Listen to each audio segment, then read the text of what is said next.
Yo, what's going on, guys? It's Mason. Welcome back to the channel. Today we're going to be going over the best settings to be using in season 6 of Warzone. Now, before the video actually starts, I want to let you guys know that I actually have just been sponsored by Control Freak. If you go on over to Control Freak's website and use code Mason on anything on the website, you will get 10% off. So make sure you use code Mason. Link will be in the description if you guys want to go check it out. And let's get right into it, baby. So since the last season, I've actually changed a lot of my settings within the graphics tab and my actual controller tab. And I've also changed my button layout on my controller that I will show you guys. If you do not have a scuff controller, you need to be using this layout right here. I'll show you how to do that within the PlayStation menu and everything. But first, let's get right into the graphics menu. Well, I guess we can actually start with the general tab. I use controller, obviously.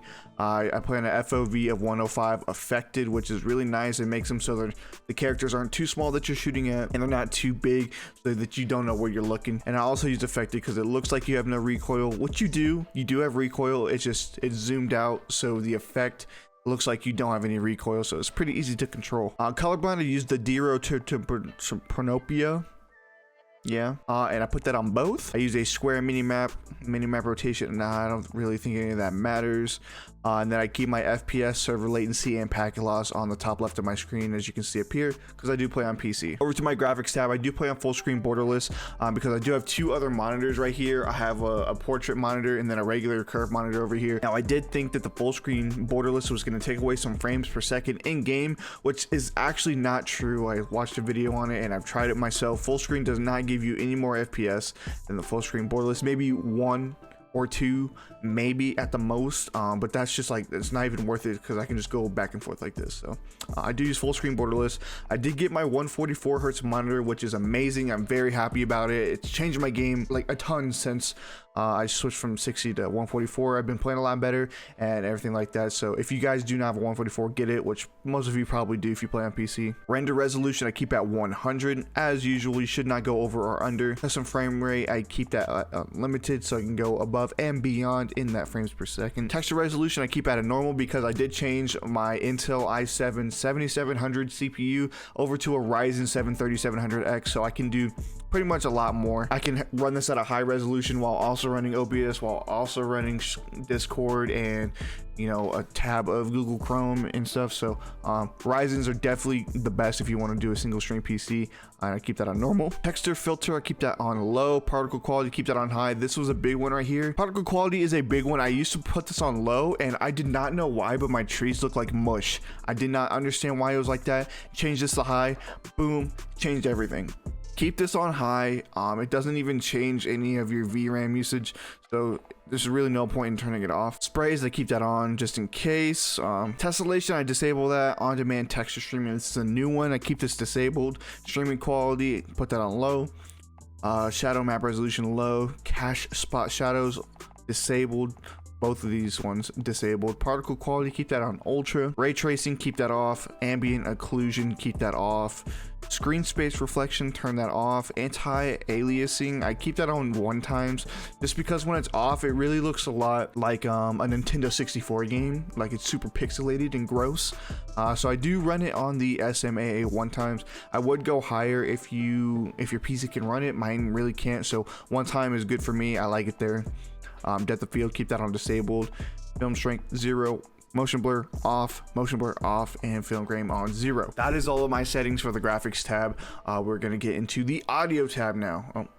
Go ahead and apply that. I use a boost high audio mix while also having my master volume at 15%. A lot of people think this is really low, but for me it's a lot easier because I do have a mix amp right here for my Astros and I can just pretty much change everything on there.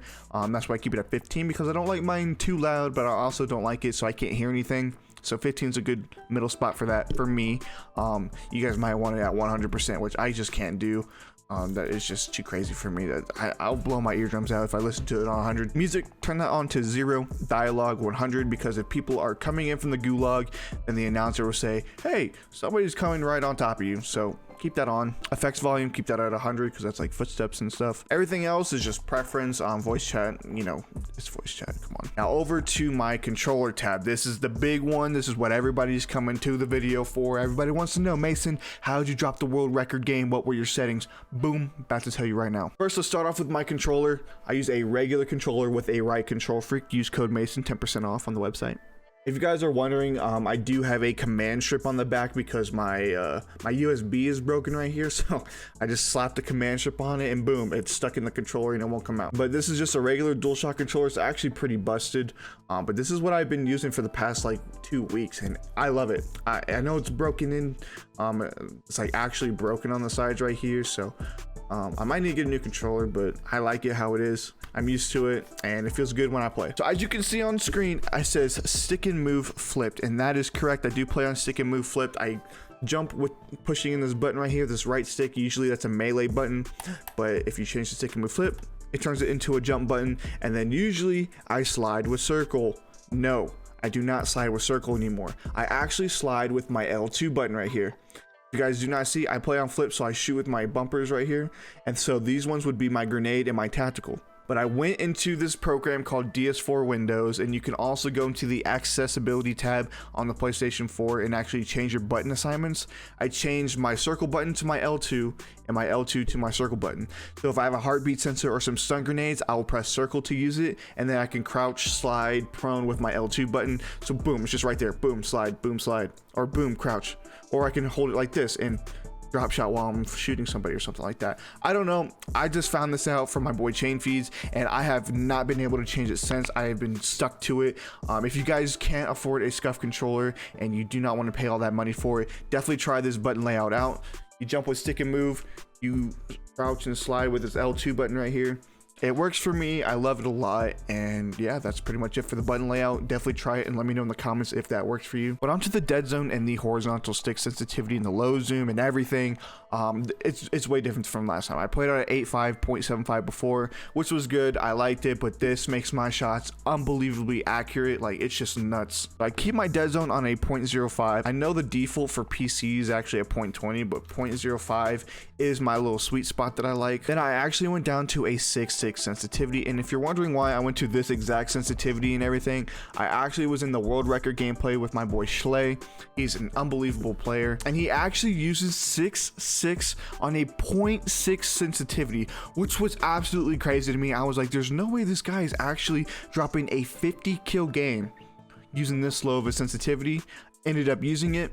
Oh my god, life changing. I think everybody on console or with a controller should go to a very low ADS sensitivity. I was already on a low one. I was on a 0.75 for my ADS sensitivity with a 8.5, and then I brought it down to 0.6 and brought my actual horizontal sensitivity down to 6. And oh my god, guys, this sensitivity is absolutely freaking bonkers, man. I didn't believe it till I actually used it. I'm a laser beam now. I barely miss any of my shots. It's hard to actually get off centering just because of how low the sensitivity is. A 6.6, you're not going to be all over the place, so your gun's pretty much going to be centered in your screen, so your centering should not be too bad. And then going to the 0.6 sensitivity, if you aim on somebody with a 0.6 sensitivity, you're not going to get off of them. With the aim assist and how slow the ADS sensitivity actually is, there's literally no way possible that you can actually miss a couple shots while shooting somebody unless you're like really bad at the game. I mean, like a 0.5 KD, don't know what you're doing, overextending and stuff. But man, I think everybody should go to a very low sensitivity. I've been using this for about 2 or 3 weeks. I've been running tournaments with this. I've been winning tournaments and stuff, so this is going to be my set sensitivity for the rest of the game. I don't plan on changing it. I'm very comfortable with using this. 6.6, 0.6 for the low zoom, and a 0.75 for high zoom, so sniper rifle, stuff like that. I do play on a dynamic response curve. I'm pretty sure everybody does now. And controller vibration, I actually enable this. I can't play without controller vibration. It's just a little pet peeve of mine. I cannot play without it. I have to use it, so keep that on. Aim assist standard, scale aim assist with FOV, put that enabled. And if you're also running this exact sensitivity right here, I do suggest you put your FOV on 105 on affected. Contextual tap, I have that on. Slide behavior tap, and then everything else is pretty much how it is. That's gonna be it. Hope you guys did enjoy this video. If you did, please like and subscribe down below, turn on post notifications, all that good stuff. You guys already know the vibes. I am going to be streaming daily on my Twitch channel. Link will be in the description. Make sure you go and follow it. I want to thank you guys for all the support you guys have been giving me recently. You guys have been insane. I love you guys. Let me know if any of these settings has helped you guys out. I know they work for me. I do not know if they'll work for you. I think everybody though should go to a very low zoom with your ADS speed on a low sensitivity. I think that is the best way for you to be consistent in this game. But anyways, it's been Mason. I will see you guys on the next one, baby. Let's get it.